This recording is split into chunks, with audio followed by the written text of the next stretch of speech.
Hi everyone. So I see there's a stalling of this wanting to criminalize Christians. And believe you me, it's the Christians they will come for first. Then they'll go for the Jews. Then they'll go for the Muslims. The Muslims will be the last because in this country the Muslims get all the support. But this has been going on for almost a decade because when Cardinal Collins was still in office, we got a letter to sign emails, send emails, to speak out, to use our voices against MAID. And then now there's this criminalizing of people of the book, people of the faith, and using books of the Bible to say that it's hate speech and it's hate crime and that we should go to jail or certain parts of the Bible should be removed. That is absolute nonsense. First of all, the Bible is coming to us from a culture and a history far removed. And in most places of the world, people don't go around killing other people just because they have different beliefs.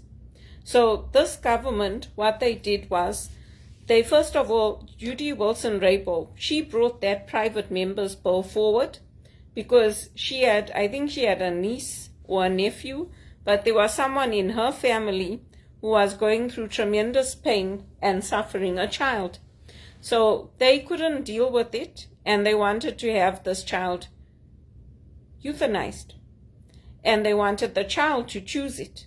So when you are a child, your parents guide you, they help you, you have your community around you. And if you put too much pressure on that child will agree to it. So we didn't support that. I didn't. In our church, we didn't support that bill.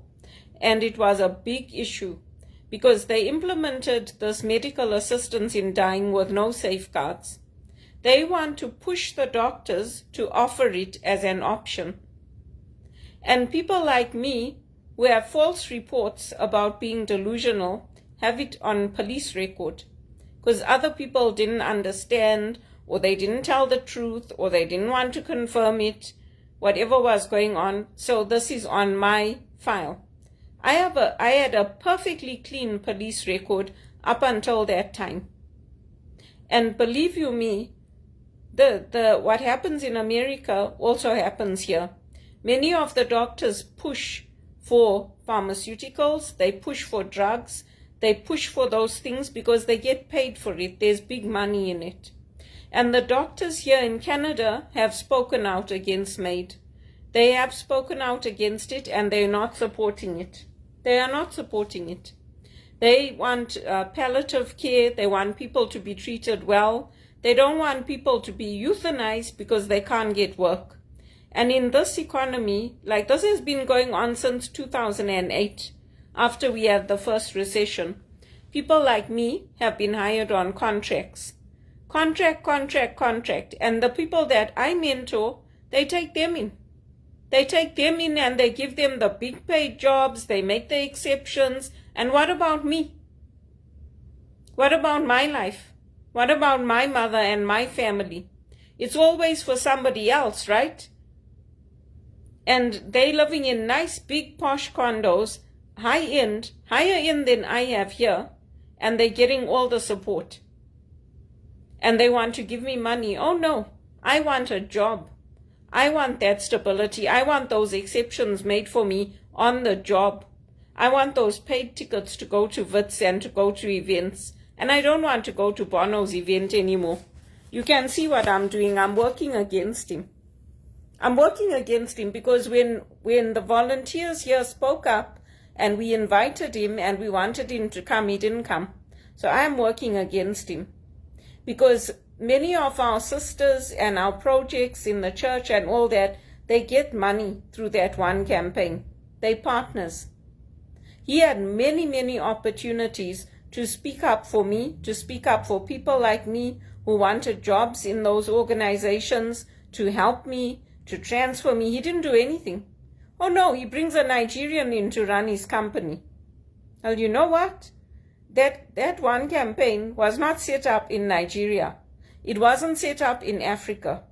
It wasn't set up there. As far as I know, maybe I'm mistaken, but as far as I know, The one campaign was not set up there. So the values that you should be promoting, the interests that you should be promoting are American ones, not Nigerian ones. What Bono is doing, he's putting her in there so she can bring in the Nigerian values. And those Nigerian values are not the values of Americans, believe you me. So, I pulled out for my own reasons, and I'm not supporting him. I'm not supporting him on anything. And I'm not supporting Najiba and Minerva and all of them going around telling the public that he loves me. And I told him that. I told him, tell him, ask him, why didn't he come? You people are telling everyone he loves me. Why didn't he come here? I'm not interested. I'm also not interested in his marriage, in his family life. I'm not interested. I don't care if he adores his wife and walks on water for her. I don't care. It's got nothing to do with me. It's got nothing. I want somebody who cares about me, who's going to be there for me, who's going to value my life, who's going to help me to transition, who's going to say, you know what? Look at what this girl has accomplished. She came into this country with nothing.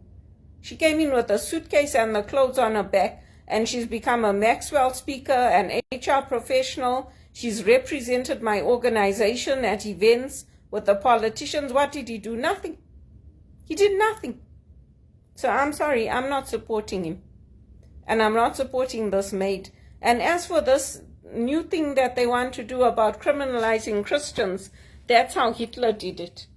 If you don't believe me, look it up. Look it up on the internet, how Hitler started. He started with mercy killings. It's like, you know what, this person is suffering, they can't get work, like, let's take them, let's put them in work camps like they did with me in the call center. There was no work. There was no work. And every time somebody tried to get me into a job, like at BMO or somewhere, everybody made a big drama out of it, and I landed up losing my jobs. So this is nonsense, what they are doing. It's absolute bullshit, and I'm calling them out on it. And I'm not doing it on my own. The church has spoken up about it. The bishops have spoken up about it. Right up to the Pope, people have spoken up about it. And in the end, Jody Wilson-Raybould pulled out of it. And even when she begged Justin Trudeau not to go through with it, he still went through with it. He still implemented that maid. Why? He just did it of a power trip. I can tell you that now. I can tell you that now. There is no value in it, in this society. There's no value in it. It's not adding value to anybody's life.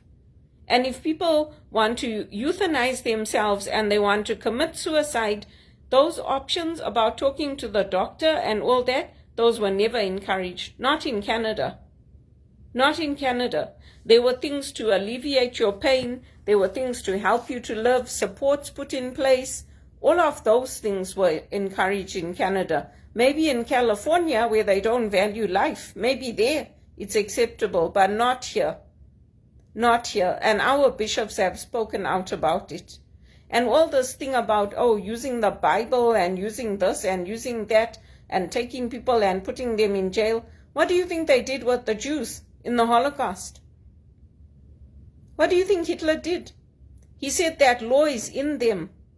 It's in them. It's written on their hearts. It's written on their foreheads. That's how he started.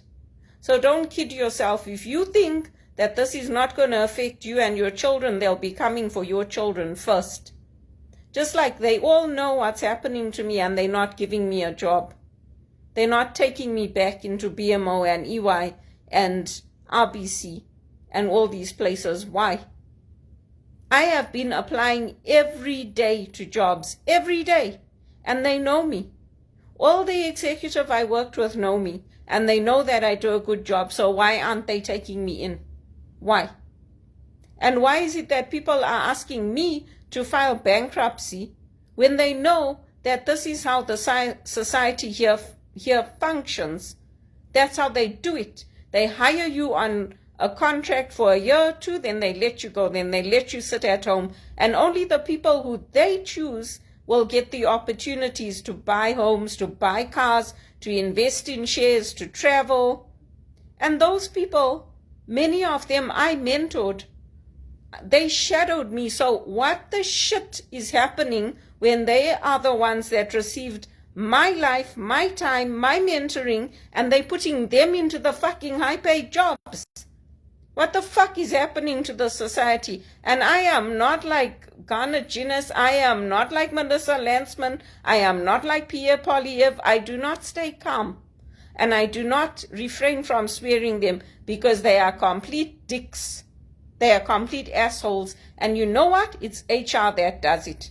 It's HR that does it. They never let the operations managers protect me, promote me, and integrate me. They never let them do it. Oh no, they like her too much. Oh, it's too bad they don't like you, isn't it? Complete assholes. HR needs to wake up. I am sick of it. And the priests are sick of it too. They probably don't swear them like I do, but they are sick of it. Everybody's had enough of it. I am damn tired of it. Send me back to Africa. Tell EY to hire me and take me back to Africa. Don't waste my life. Sitting at home, you're wasting my life. Oh, please, give me a break.